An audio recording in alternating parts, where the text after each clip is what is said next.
Hello friends, आप सभी लोगों का एक बार पुनः आज की इस नई क्लास में भरपूर स्वागत है।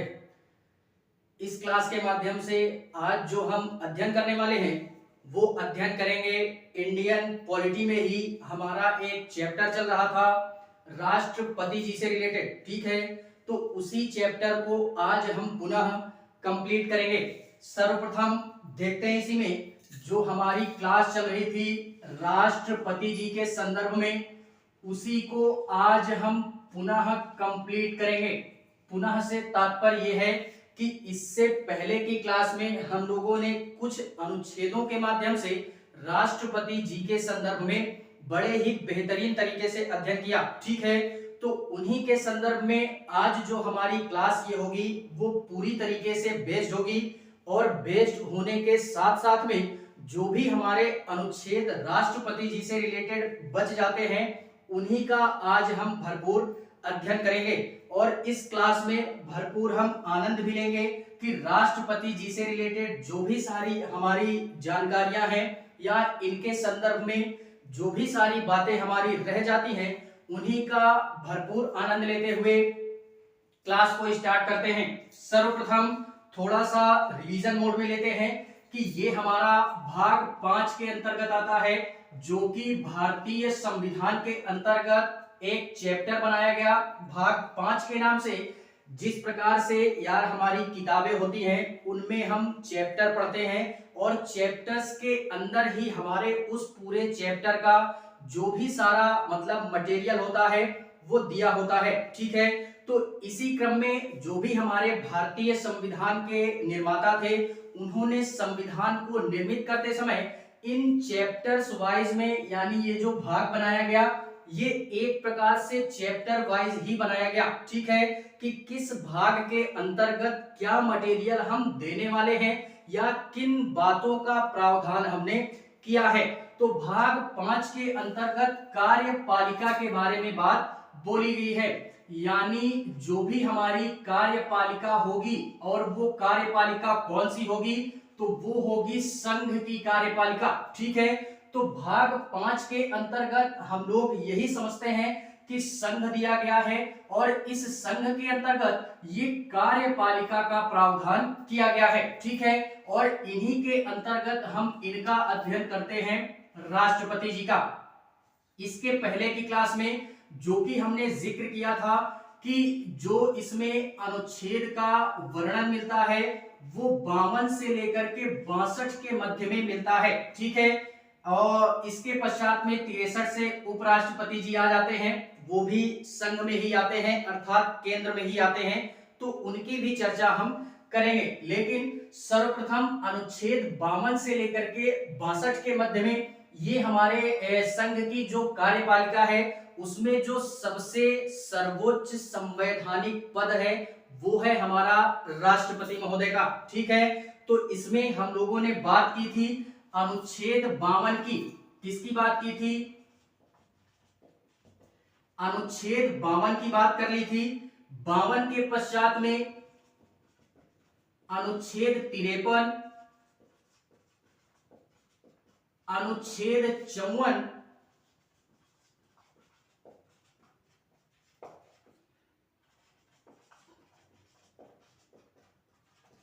छप्पन हो गया, एंड 56 के पश्चात में अनुच्छेद 57, अनुच्छेद 58 का भी जिक्र किया था, एंड 58 के साथ साथ में दो हमारे अनुच्छेद और इनके संदर्भ में पढ़ने हैं। जैसे इधर हम लोग लिखते हैं अनुच्छेद 59, 60 हो गया, एंड 60 के पश्चात में 61 हो गया, एंड लास्ट हमारा अध्ययन करना है अनुच्छेद 62 के संदर्भ में। ठीक है, इसमें से हम लोगों ने अनुच्छेद 52 में जिक्र किया था कि हमारे भारत देश के अंतर्गत एक हमारा सर्वोच्च पद बनाया जाएगा संवैधानिक रूप से, जो कि राष्ट्रपति का पद होगा। इसका जिक्र हम इसके पहले वाली क्लास में कर चुके हैं, तो इससे पहले वाली क्लास आप लोग देख लीजिएगा, जिसका लिंक आपको नीचे डिस्क्रिप्शन में मिल जाएगा। वहां से आप सहजता पूर्वक पहले इससे पहले वाली क्लास देखिएगा एंड उसके बाद यहां पर आकर के अपना माहौल गर्म करेंगे हम। ठीक है, ये हो गया अनुच्छेद 52 के संदर्भ में एंड अनुच्छेद 52 के पश्चात आता है अनुच्छेद 53। इस 53 में हम लोगों ने बात की थी इनके शक्तियों की, अर्थात कार्यपालिका शक्ति। कार्यपालिका बोले तो वही राष्ट्रपति जी। ठीक है, एंड 54 में हम लोगों ने इनके निर्वाचन की बात की थी, निर्वाचन की बात की थी। 55 में हम लोगों को जो अध्ययन करना है वो एक प्रकार से बोले तो कोटा भी बोल सकते हैं, यानी राष्ट्रपति महोदय का, यानी इनके मतदान का एक फिक्स कोटा होता है कि इतने वोट अगर आपके पास हैं तो आप राष्ट्रपति बन सकते हैं। ठीक है, अभी इसका जिक्र हम करेंगे। फिलहाल में केवल ये देखते हैं कि किस अनुच्छेद के माध्यम से क्या प्रावधान किया गया है। अनुच्छेद 56 में क्या बात की गई? अनुच्छेद 56 में बात की गई इनके मतलब एक प्रकार से पुनर्निर्वाचन के संदर्भ में, कार्यकाल के संदर्भ में, एंड 57 में बात की गई पुनर्निर्वाचन के संदर्भ में, एंड 58 में जो बात करेंगे 58 में आती है इनकी योग्यता के संदर्भ में कि अनुच्छेद 58 ये प्रावधान करता है कि अगर भारत देश के किसी भी व्यक्ति को या किसी भी नागरिक को अगर राष्ट्रपति बनना है या राष्ट्रपति का चुनाव लड़ना है या उनका जो भी सारा पद है उसको अगर ग्रहण करना है तो उनकी क्या योग्यताएं होनी चाहिए, इसको भी अभी हम देखेंगे। ठीक है, अनुच्छेद 59 में क्या दिया गया है? अनुच्छेद 59 बोलता है इनकी दशाओं के संदर्भ में। दशाएं बोले तो एक प्रकार से हम शर्त बोल सकते हैं कि राष्ट्रपति बनने के लिए क्या क्या शर्तें होनी चाहिए। एंड 60 में बोलता है, 60 में इनके शपथ की बात की गई है कि राष्ट्रपति महोदय अगर राष्ट्रपति भारत देश का कोई भी व्यक्ति बन जाता है तो उसको शपथ ग्रहण कौन करवाता है और किस प्रकार से शपथ ग्रहण होता है। ठीक है, एंड 61 के संदर्भ में बात की गई है इनके महाभियोग के संदर्भ में। अभी केवल आर्टिकल देखते जाइए कि किस आर्टिकल के माध्यम से क्या दिया गया है या क्या प्रावधान किया गया है, बाकी अभी हम देखेंगे इसको। ठीक है, एंड 62 में बात की गई है इनके पद का रिक्त होना। रिक्त होना यानी ऐसी कौन कौन सी हमारी परिस्थितियां हो जाती हैं जिससे कि राष्ट्रपति का पद अगर रिक्त हो जाता है तो उस संदर्भ में भारतीय संविधान में जो भी हमारे संविधान सभा के सदस्य थे उन्होंने क्या प्रावधान किया है इस रिक्त होने के संदर्भ में। ठीक है, तो इतनी सारे आर्टिकल हम इनके संदर्भ में पढ़ते हैं। फिलहाल में राष्ट्रपति महोदय जी से रिलेटेड और भी कई सारे आर्टिकल हैं भारतीय संविधान के अंतर्गत, लेकिन उनका जिक्र जैसे जैसे हम अनुच्छेदों को आगे बढ़ाएंगे या जैसे जैसे हमारी क्लास आगे बढ़ेगी तो उनकी चर्चा हम आगे करेंगे। फिलहाल में इस चैप्टर से रिलेटेड हमको अगर संविधान हम पढ़ ही रहे हैं तो संविधान से रिलेटेड राष्ट्रपति चैप्टर में हमको इतने सारे अनुच्छेदों का जिक्र मिलता है और इन्हीं को बाकायदा हम अध्ययन करते हैं, जिसमें से हम लोगों ने इससे पहले की क्लास में पद का प्रावधान देख लिया, कार्यपालिका शक्ति हम लोगों ने देख ली। फिलहाल में अगर और डिटेल में अध्ययन करना है इनकी शक्तियों के संदर्भ में, क्योंकि राष्ट्रपति महोदय की कई सारी शक्तियां हैं, क्योंकि भारत का सबसे सर्वोच्च पद होता है, इससे बड़ा कोई भी पद नहीं होता संवैधानिक रूप से।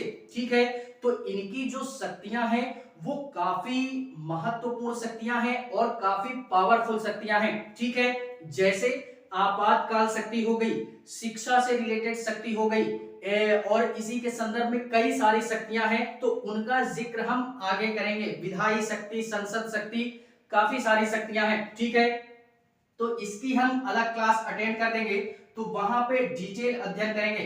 फिलहाल में देखते जाइएगा अनुच्छेदों के माध्यम से कि अनुच्छेद 53 में कार्यपालिका शक्ति, इसको भी हमने देख लिया, निर्वाचन इसको भी हमने देख लिया कि राष्ट्रपति जी का निर्वाचन कैसे होता है। ठीक है, आज जो हम अध्ययन करेंगे इस क्लास में वो अनुच्छेद 55 से अपनी बातों को हम स्टार्ट करते हैं कि राष्ट्रपति महोदय के संदर्भ में अनुच्छेद 55 क्या प्रावधान करता है भारतीय संविधान के अंतर्गत। ठीक है, फिलहाल में इससे पहले वाली क्लास में निर्वाचन से रिलेटेड एक मतलब तथ्य हमारा ये छूट जाता है कि इससे पहले मैंने बोला था कि एमएलए का जो मतलब मत मूल्य निकालना था, एमपी का, एक एमपी का मत मूल्य जो निकालना था वो हमारा कुल एमएलए की जनसंख्या, वो कुल एमएलए का मत मूल्य हमारा अपॉन में हमारा हो जाता है एमपी की संख्या कुल, वो चाहे राज्यसभा की हो या लोकसभा की हो। ठीक है, इतनी जिक्र हम लोगों ने किया था, लेकिन निर्वाचन आयोग के रिपोर्ट के अनुसार संसद के जितने भी सदस्य होंगे उनका जो मत मूल्य होगा एक सांसद का वो 708 के बराबर होगा। जैसे कि हम लोगों ने एमएलए का मत मूल्य निकाला था, तो इसको भी हमने याद रखना है, निर्वाचन आयोग के अनुसार था। ठीक है, वो भी केंद्र के निर्वाचन आयोग के अनुसार। इसी के पश्चात में एक तथ्य और छूटता था कि राष्ट्रपति जी का अगर निर्वाचन होता है तो इनके संदर्भ में एक हमारा जमानत राशि टाइप का एक शब्द यूज होता है।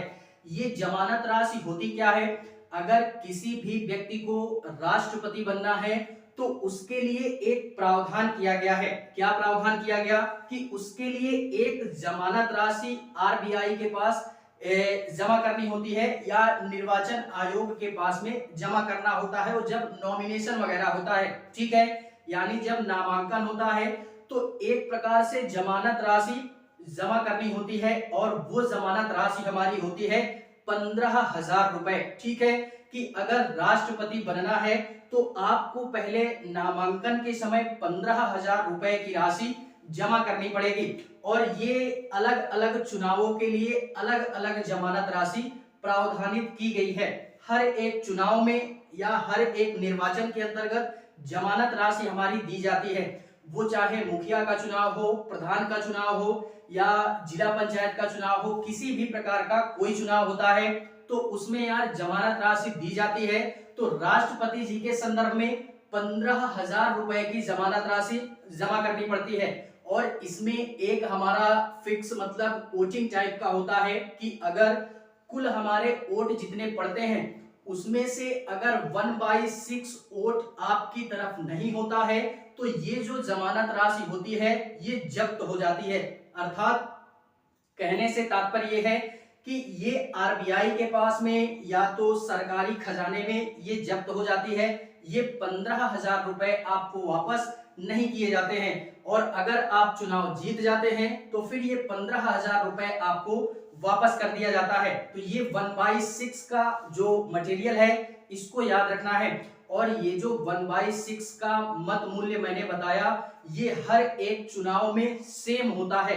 केवल जमानत राशि जो होती है ये डिफरेंट हो सकती है, लेकिन ये 1/6 का जो वोटिंग का सिस्टम है ये हर एक चुनाव में फिक्स होता है। किसी भी चुनाव में अगर हमको जीतना है तो 1/6 वोट हमारी तरफ होना चाहिए, तो जमानत राशि हमको क्या होगी, वापस मिलेगी, अन्यथा सरकारी खजाने में चली जाती है। ठीक है, ये निर्वाचन से संदर्भ में कल छूट गया था, इसी कारण मैंने बता दिया। ठीक है, बाकी आज जो हम अध्ययन करेंगे वो कोटा के संदर्भ में बात करते हैं कि एक प्रकार से कोटा से तात्पर्य ये है कि राष्ट्रपति का चुनाव होता है तो इसमें एक प्रकार से मिनिमम वोट की बात करते हैं, यानी इनका एक फॉर्मूला आप लोग याद रखिएगा। ये फॉर्मूला अगर याद है तो हम राष्ट्रपति महोदय के संदर्भ में वोटिंग निकाल सकते हैं। फॉर्मूला हमारा क्या है कि टोटल वोट, जो भी हमको वोटिंग मिलती है उसका टोटल वोट अपॉन में टोटल वोट के पश्चात में जितने भी उम्मीदवार हमारे खड़े होंगे किसके संदर्भ में, राष्ट्रपति जी के चुनाव में, तो अपॉन में टोटल वोट अपॉन उम्मीदवारों की संख्या। किसकी संख्या, उम्मीदवारों की संख्या, उम्मीदवारों की संख्या +1 और यहां पे भी +1 हम लोग करेंगे। ठीक है, ये फॉर्मूला हमको क्या करना है, याद रखना है बड़े ही बेहतरीन तरीके से। तो हम किसी भी मतलब उम्मीदवार की वोटिंग निकाल सकते हैं और ये कहने का तात्पर्य यही है कि यार कोटा से तात्पर्य यही है कि 50% प्लस 1 वोट अगर हमको मिलता है तो हम राष्ट्रपति का चुनाव क्या करते हैं, जीत जाते हैं। अगर इससे कम वोट हमको मिला तो हम राष्ट्रपति का चुनाव हार जाते हैं। ठीक है, तो ये हमको फॉर्मूला याद रखना है, टोटल वोटों की संख्या अपॉन में उम्मीदवारों की संख्या +1, और यहाँ पे भी +1 हमारा होगा। ठीक है, तो यही अनुच्छेद 55 ये प्रावधान करता है कि राष्ट्रपति जी का जो भी हमारा कोटा होगा या जो भी हमारा एक प्रकार से बोले जीतने का सिस्टम होगा वो किस प्रकार का होगा। ठीक है, इसी के पश्चात में बात करते हैं कार्यकाल की। अनुच्छेद 56 क्या प्रावधान करता है इनके कार्यकाल के संदर्भ में। अनुच्छेद 56 ये प्रावधान करता है कि राष्ट्रपति महोदय का जो हमारा सिस्टम होगा, यानी भारत के लिए एक राष्ट्रपति हमारा होगा और उसका जो कार्यकाल होगा वो 5 वर्ष का होगा। फिलहाल में इंडिया के अंतर्गत जो भी हमारे ये एक प्रकार से बोले बड़े बड़े पद बनाए गए, राष्ट्रपति, उपराष्ट्रपति, प्रधानमंत्री, इनका सबका कार्यकाल केवल और केवल 5 वर्ष का ही होता है। 5 वर्ष के पश्चात में पुनः निर्वाचन हो जाता है। ठीक है, तो हमको याद रखना है कि अनुच्छेद 55 हमारा ये प्रावधान करता है कि राष्ट्रपति जी का जो कार्यकाल होगा वो 5 वर्ष का होगा। इसके बाद पुनः निर्वाचन, हमारा निर्वाचन आयोग पुनः 6 महीने के अंदर राष्ट्रपति जी का चुनाव करवा देता है। ठीक है, और ये पद हमारा कभी भी रिक्त नहीं होता है। क्यों? क्योंकि यार राष्ट्रपति महोदय तीनों सेनाओं के अध्यक्ष होते हैं। नेवी हो गया, हमारा आर्मी, नेवी, एयरफोर्स, जो भी सारा सिस्टम है, इन सभी का अध्यक्ष कौन होता है? वो राष्ट्रपति महोदय होते हैं। इसी कारणवश ये इनका निर्वाचन 6 महीने के अंदर करवाना आवश्यक हो जाता है और इनका पद कभी भी रिक्त नहीं होता।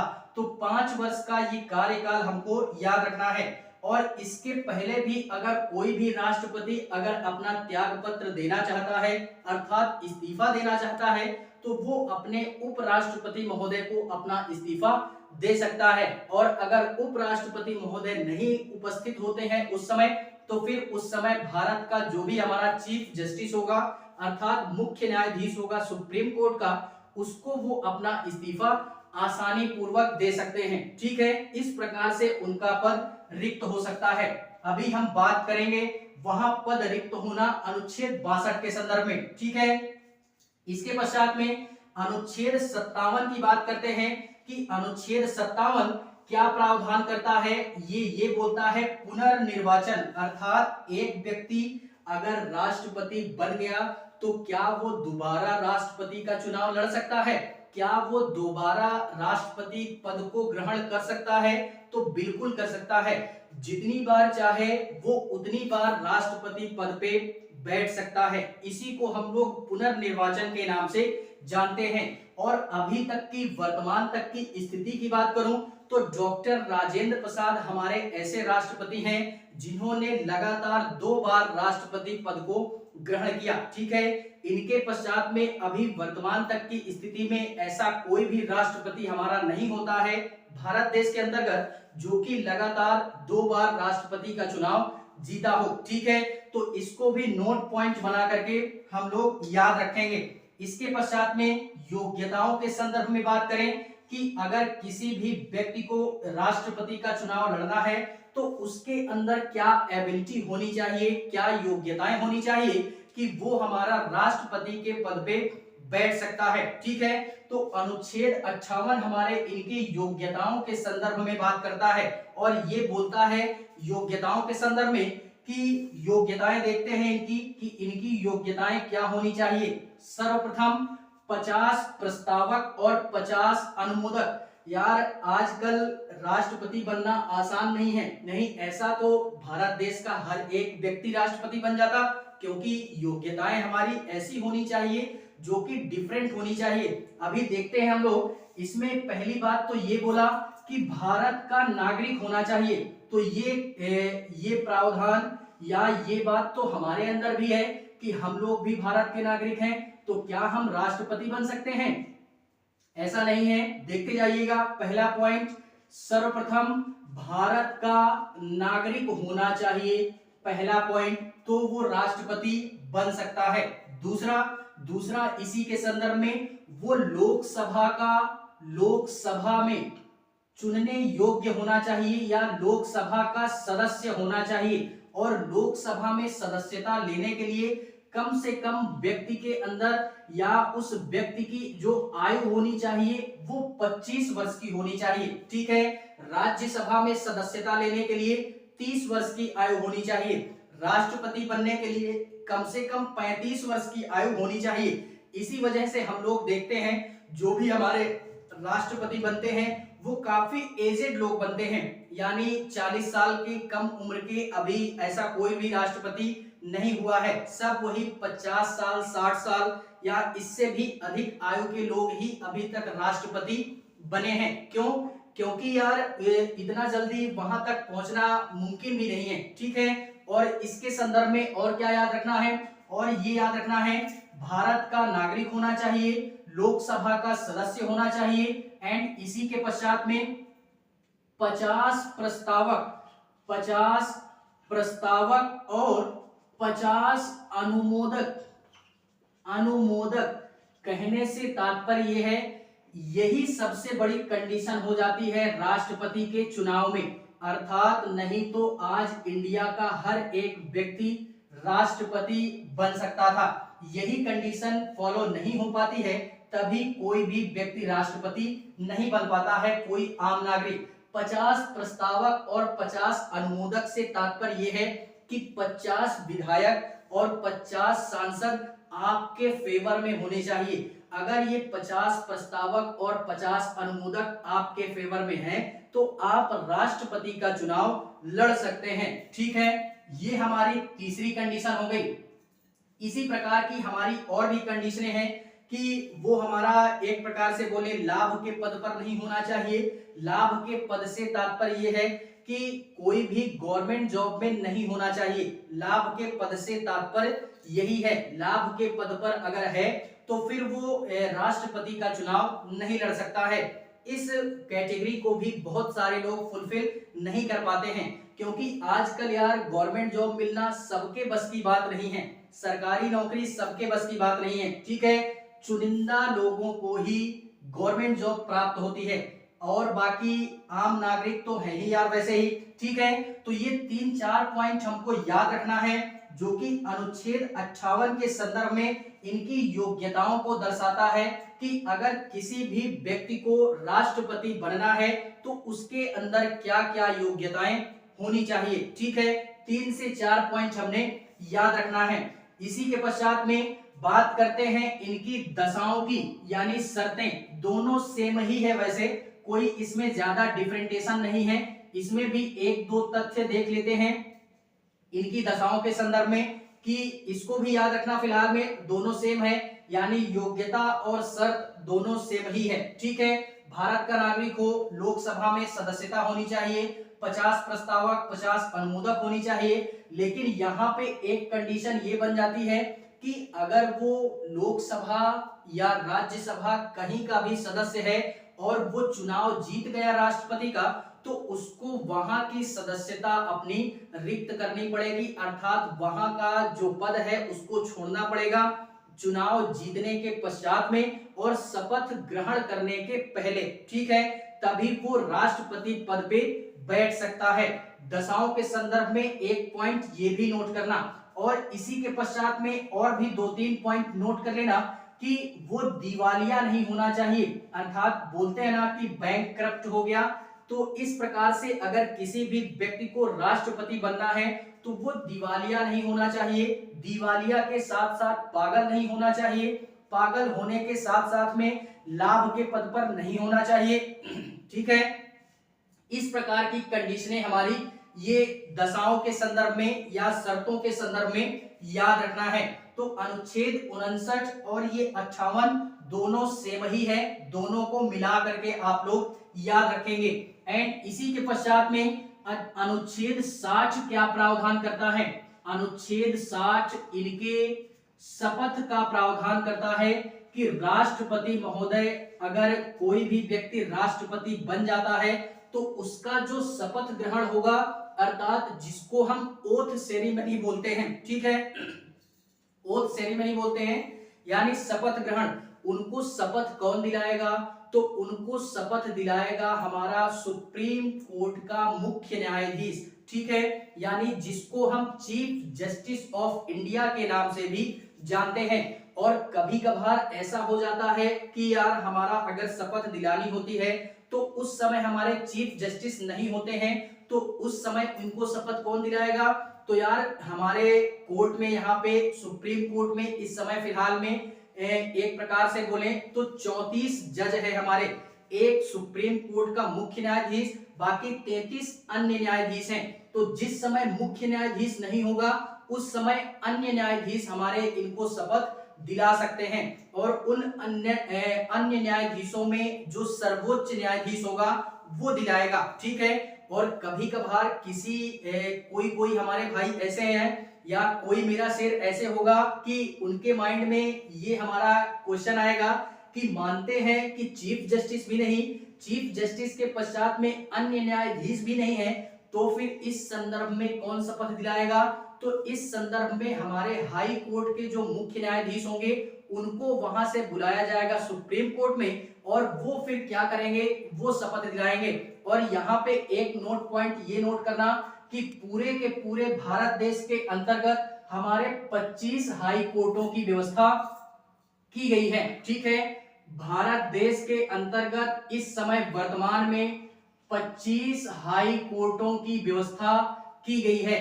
इन्हीं 25 के 25 हाई कोर्टों के जो हमारे जज होंगे, जो मुख्य होगा उसको बुलाया जाएगा, वही हमारे इनका शपथ ग्रहण करवाएंगे, ठीक है। और शपथ किस चीज की दिलाते हैं? तो शपथ यही दिलाते हैं कि हम इस पद पे बैठते हुए या इस पद पर अगर हम बैठते हैं तो अपने इस भारत देश की एकता एवं अखंडता को बनाए रखने के लिए मैं इस पद को अपने शुद्ध अंतःकरण से इस पद को क्या करता हूं?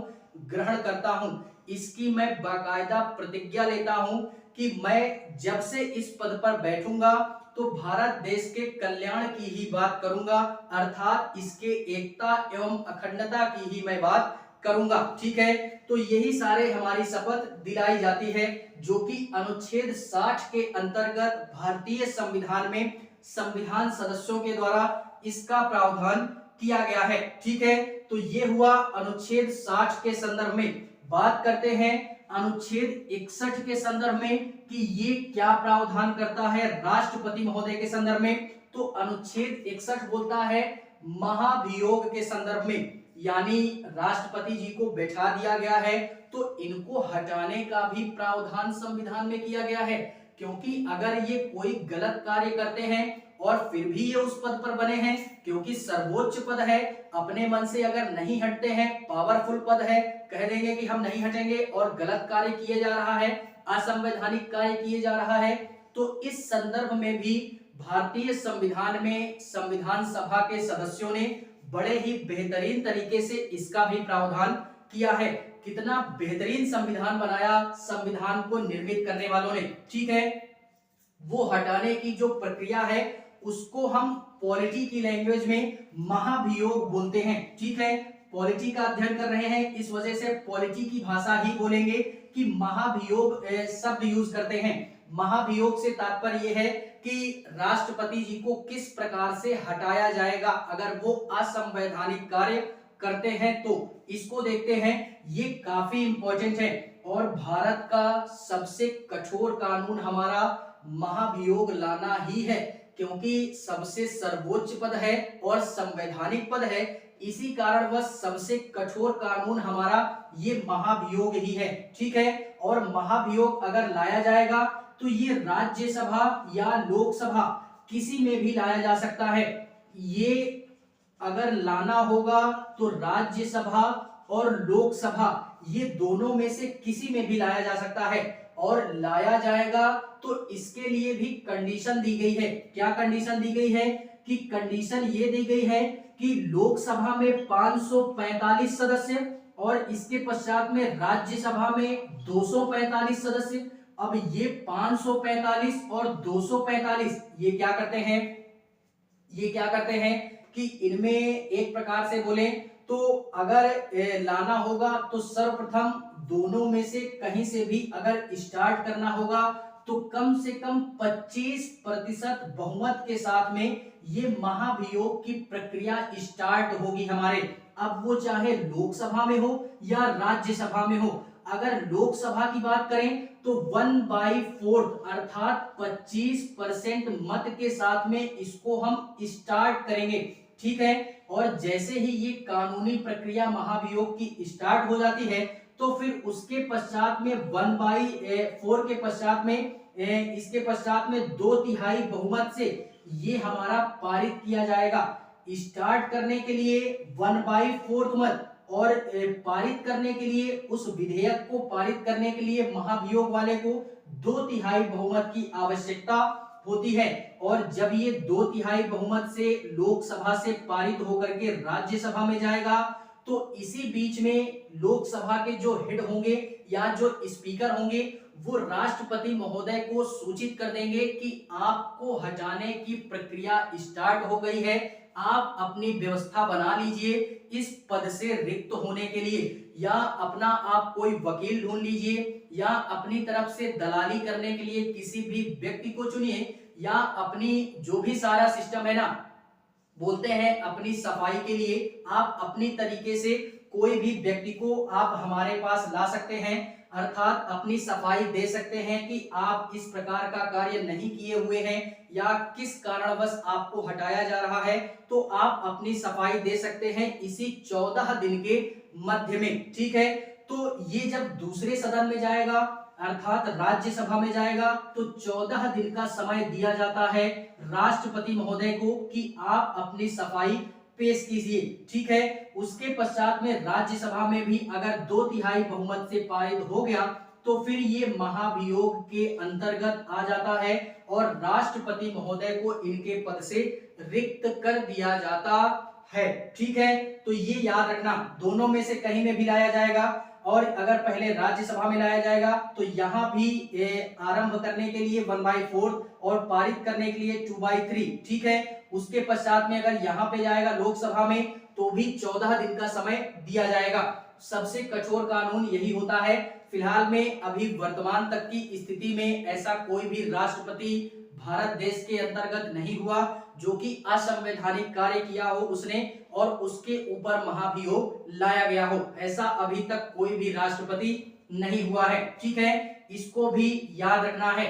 और ये जो महाभियोग है ये बड़े बड़े पदों के लिए ही बनाया गया है, जैसे राष्ट्रपति, उपराष्ट्रपति, कैग हो गया, निर्वाचन आयोग हो गया, इस तरीके के जो भी सारे हमारे बड़े बड़े संवैधानिक पद हैं उनके लिए महाभियोग की प्रक्रिया लाई जाती है।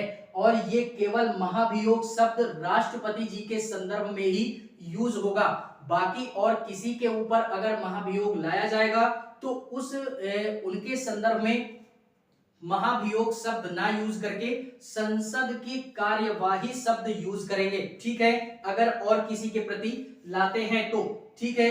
इतनी सारी चीजें हमको याद रखनी है और फिलहाल में इतनी सारी चीजें याद रखनी है। ये हुआ महाभियोग के संदर्भ में। इसमें एक नोट पॉइंट और नोट करिएगा, फिलहाल में आगे बात कर लेंगे उसकी। यहाँ पे इसके बाद बात करते हैं पद का रिक्त होना, अर्थात अनुच्छेद 62 की बात करते हैं कि भारतीय संविधान के अंतर्गत अनुच्छेद 62 हमारा क्या बोलता है। ये बोलता है पद का रिक्त होना, अर्थात राष्ट्रपति का पद किस प्रकार से खाली हो सकता है। तो इसके लिए भी 4 से 5 प्रावधान हमको याद रखने हैं।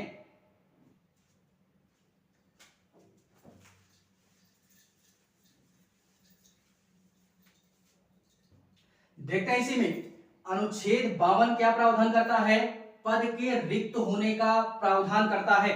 3 से 4 पॉइंट हमको याद रखने हैं इनके संदर्भ में कि इनका जो पद होगा वो किस प्रकार से खाली हो सकता है। पहला पॉइंट, या तो इनका कार्यकाल समाप्त हो गया हो, ठीक है, यानी 5 वर्ष का जो कार्यकाल होता है इनका कार्यकाल समाप्त हो गया हो, इस कारणवश इनका पद रिक्त हो जाएगा, ठीक है। और इसी के पश्चात में कार्यकाल के पश्चात में हम लोग और बात करते हैं कि या तो किसी भी राष्ट्रपति की मृत्यु हो गई हो, अर्थात उसकी मृत्यु हो गई हो, तब यार हमारा ये पद खाली हो जाएगा। ठीक है, मृत्यु होने के पश्चात में उसका जो निर्वाचन होगा वो अवैध रूप से हो गया हो, अर्थात कहने से तात्पर्य ये है कि अवैध निर्वाचन हो गया हो तो भी इनका पद क्या होगा, रिक्त माना जाएगा। अवैध निर्वाचन के साथ साथ में उनके ऊपर अगर महाभियोग लग गया हो तो भी इनका पद रिक्त हो जाएगा। महाभियोग, तो भी इनका पद क्या हो जाएगा, रिक्त माना जाएगा। इसी के पश्चात में एक हमको और याद रखना, त्याग पत्र दे दिया गया हो तो फिर इनका क्या हो जाएगा, पद रिक्त माना जाएगा।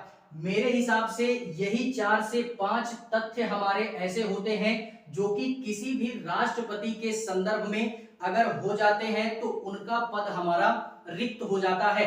कार्यकाल समाप्त हो गया तो पुनः निर्वाचन होगा, तो उसके लिए 6 महीने का समय है निर्वाचन आयोग के पास में। ठीक है, तो इसके लिए ये तो सिंपल सी बात है।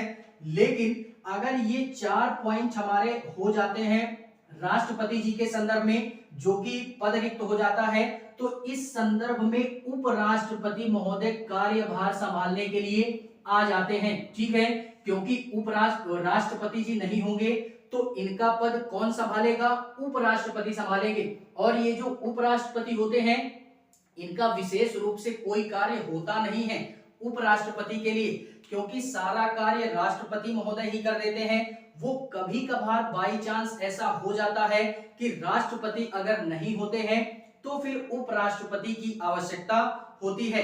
फिलहाल में ये जो उपराष्ट्रपति होते हैं ये उपराष्ट्रपति के पद पर कार्य ना करते हुए ये राज्यसभा के सभापति के रूप में कार्य करते हैं हमेशा। ठीक है, तो इसको हम उपराष्ट्रपति चैप्टर में बड़े ही बेहतरीन तरीके से समझेंगे। ठीक है, फिलहाल में यही देखते हैं। और मृत्यु हो जाने के संदर्भ में अभी वर्तमान तक की स्थिति में बात करें तो 2 हमारे राष्ट्रपति ऐसे हुए हैं जिनके उनके कार्यकाल के दौरान ही मृत्यु हो गई और इसी पश्चात में उपराष्ट्रपति महोदय उनका कार्यभार संभालने के लिए आ जाते हैं। वो 2 राष्ट्रपति कौन कौन से हैं उनका नाम याद रखना है, नाम याद रखना।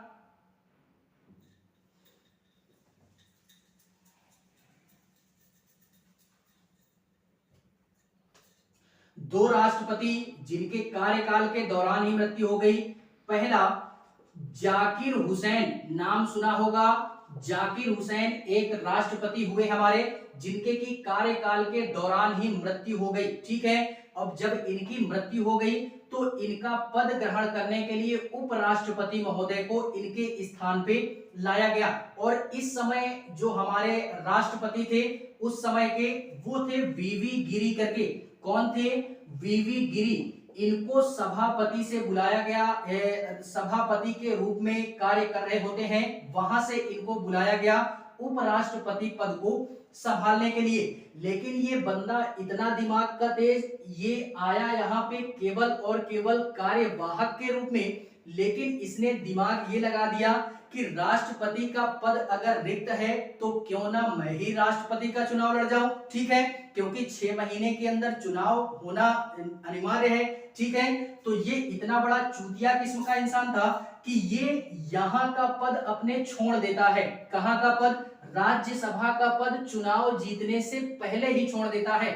और इसने चूतियापंथी ये कर दी कि यार ये जो वीवी गिरी जी हैं इसको चुनाव जीतने के बाद पद छोड़ना चाहिए था। ठीक है, जिससे कि अगर चुनाव जीत जाता तो राष्ट्रपति पद पे तो बैठता ही बैठता।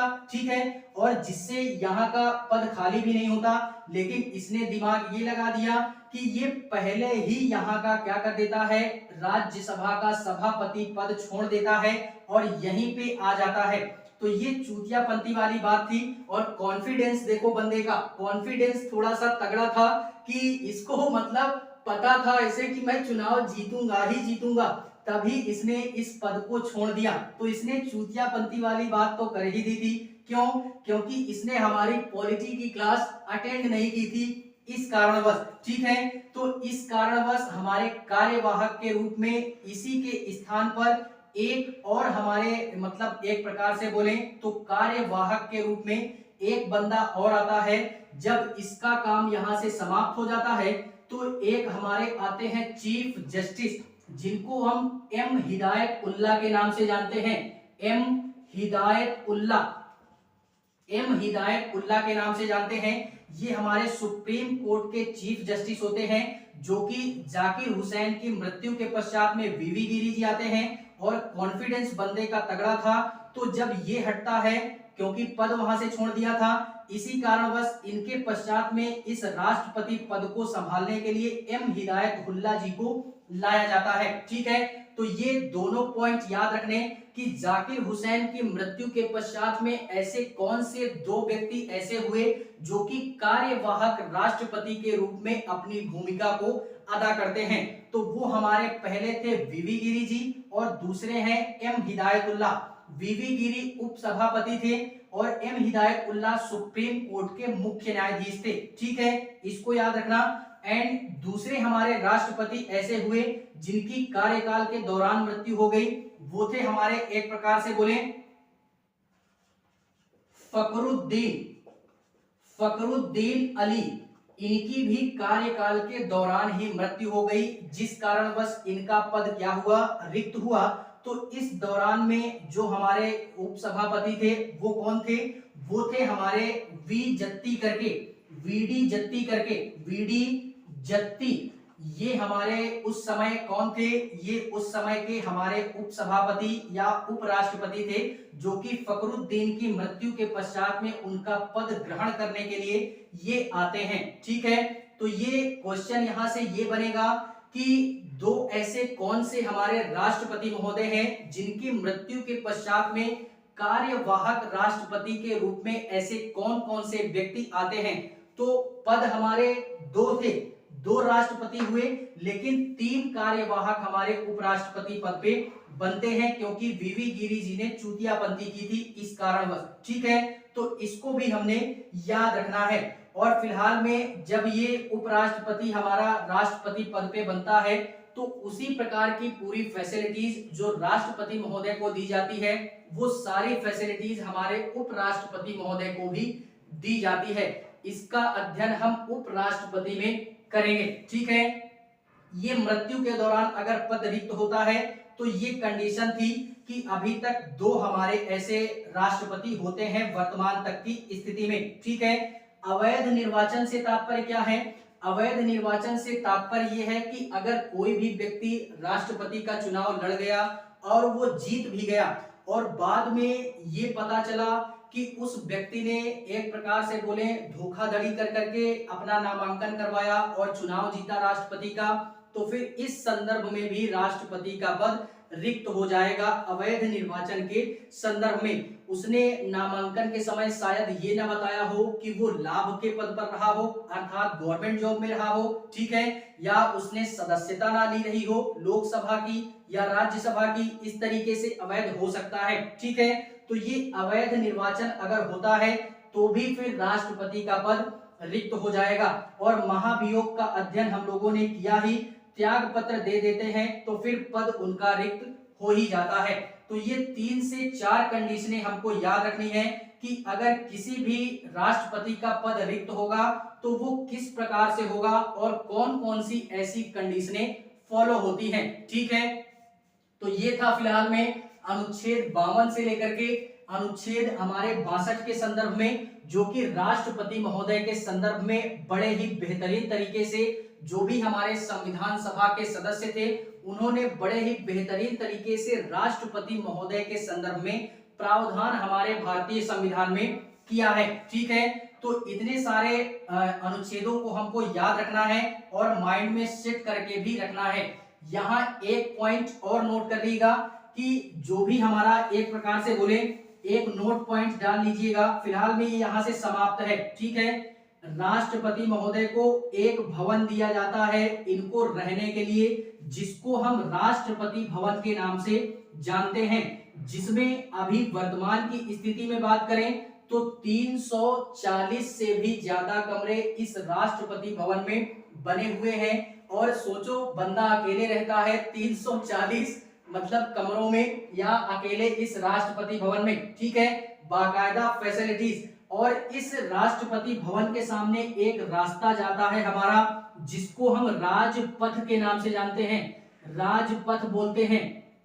ये रास्ता जाता है और ये कहां तक जाता है, तो ये इंडिया गेट तक जाता है। कहां तक? इंडिया गेट तक जाता है। इस इंडिया गेट तक के रास्ते को क्या बोलते हैं?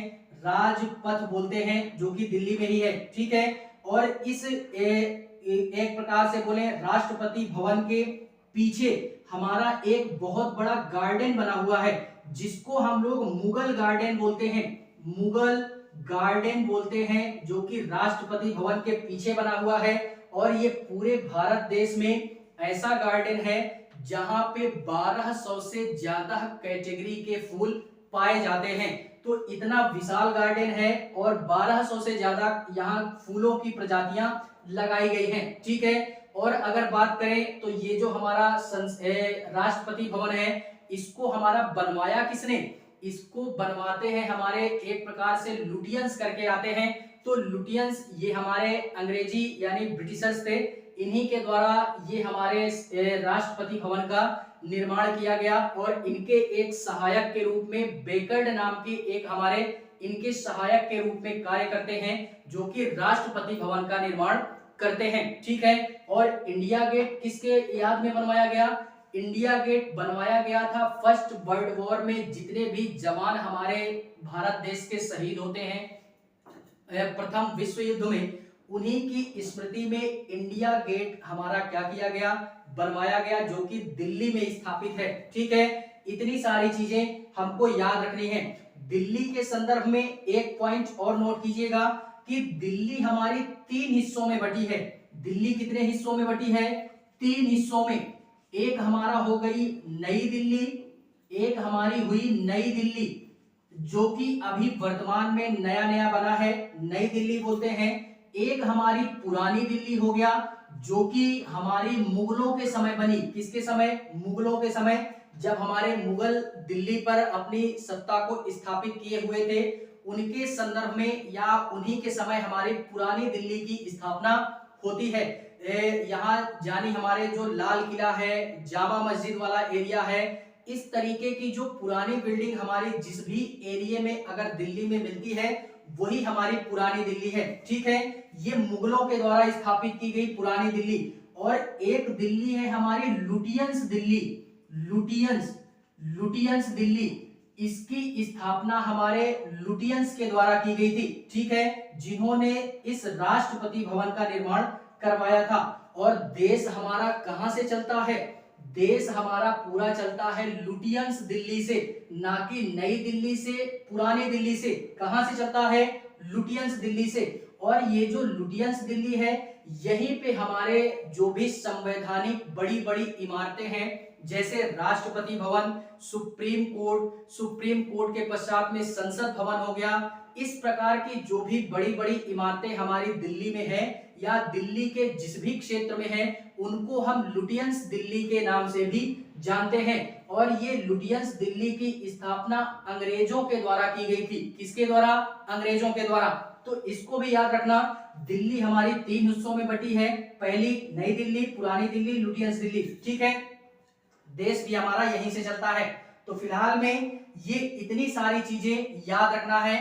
राष्ट्रपति जी के संदर्भ में एक बात और याद रखना, इनकी जो सैलरी होती है वो 5 लाख रुपए होती है, ठीक है, इसको भी हमने याद रखना है। और आई होप यार ये सारी चीजें पकड़ करके आप लोग रखे भी होंगे, ठीक है।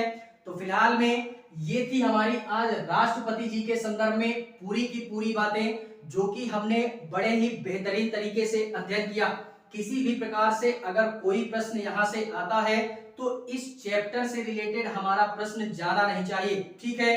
फिलहाल में आज के लिए बस इतना ही। क्लास अगर अच्छी लगे तो लाइक करें, कमेंट करें और चैनल को सब्सक्राइब जरूर करें। बाकी मिलते हैं इसी इंडियन पॉलिटी की श्रृंखला में किसी नए चैप्टर में। तब तक के लिए जय